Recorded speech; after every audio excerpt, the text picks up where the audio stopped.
When I first ate a rose petal, I was 7 and wanted to be a flower fairy. It tasted bitter, like summer sunlight.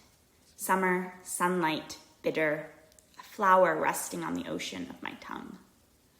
I haven't described the experience till now, but that's what it was. A collection of associations burned into the shape of a moment.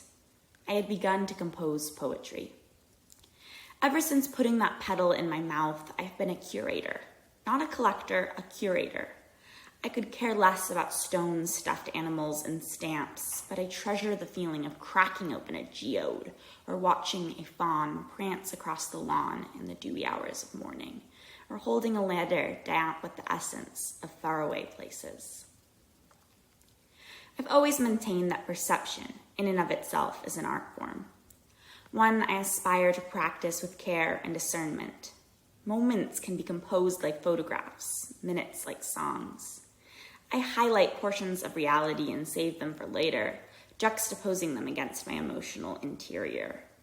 For me, walking down the road is an act, not an experience. I weave the glistening spiderwebs and drooping blossoms through the wires of my brain, then graze the soft fabric with my fingertips, my nose, my lips, the tendrils of my consciousness. I live in one of the most beautiful places in the world, yet I don't fully experience it because I'm determined to live in my world, in the moments I've curated. I've started to treat my life like it's a museum, touching everything but afraid to let anything touch me, lest it should disrupt my preconceived notion of the whole. Today, as I walked the park, I trotted down the street with the intention of seeing rather than perceiving.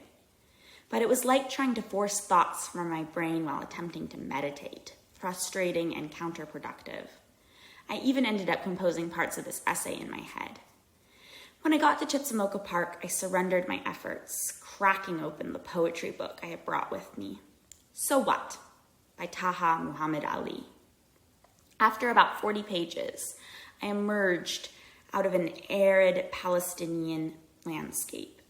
His gravelly, honey-sweet voice, the bare bones and ripe melancholy of his heart, and into the lush Pacific Northwest spring. I left my carefully chosen spot in the dappled shade of a magnolia tree and ran to the water, to the exposed expanse of ocean.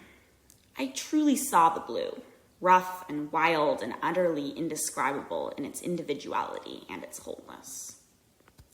It's strange how reading the Palestinian desert, the stark beauty of Taha Muhammad Ali's thoughts, helped me to truly see my exterior surroundings.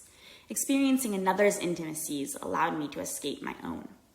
For a flash of a second, caught between two halves of the world on an undefinable precipice, I was able to feel the earth's roundness. I think there are two kinds of searching, narrowing and opening, and they rely on each other. The linear concrete street I walk down is inherently a filter, a two-dimensional reality of hedgerows and magnolia trees. But it leads to the sea, where, still throbbing with poetry, I picked a whole rose, not just a petal, and let it slide through my fingers into the water below.